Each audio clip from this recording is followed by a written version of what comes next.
The journey with my body wasn't always the easiest. I kind of like knew as a kid that I was always really different, especially in primary school. I was always very feminine, I was the odd one out, but no one really made it a deal because we're all kids.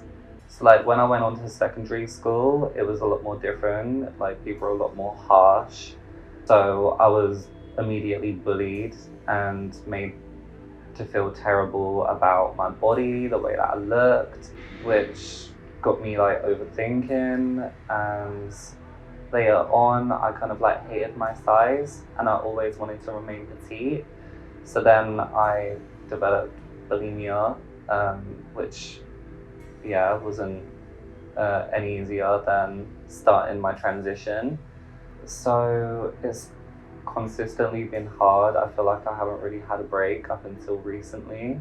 Over the years, I've become more and more content with my body. Like I'm at a point now where I ultimately feel the most confident that I've ever felt in my life.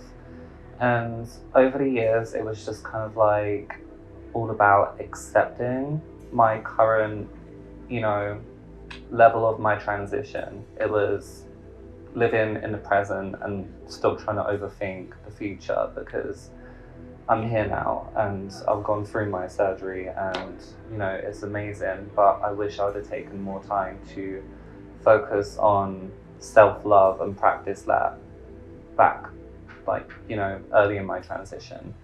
So I'm definitely like happy, and I feel that my early trans self is like jumping for joy at me now, and that makes me happy. Sharing my story on TikTok has had an impact. I've actually had quite a lot of people reach out to me, people who were following the progress of my sexual reassignment surgery and my transition. I feel ultimately TikTok is such a safer space to be on because Gen Z are there. So whenever I've ever had an issue with transphobia, like before I can even take any action on it, there are already people defending me, which is crazy. My music, there's a lot of unreleased music that I am just quite not ready to put out yet, but I talk about my identity and coming into my identity. I talk about childhood trauma. I talk about accepting myself, and I talk about it all. I feel that music is my safe space, and the music that I have out currently might not be relatable to everyone, but I'm definitely working on it, and there's more stuff that is gonna kind of relate to a lot more people.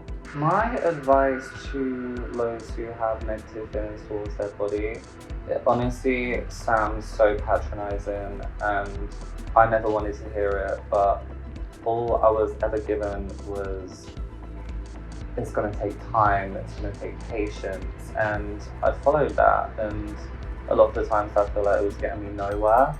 But when I actually sat down and kind of accepted the person looking back at me in the mirror, because that person isn't going anywhere, like, that's you, like, that's the only person who's got you.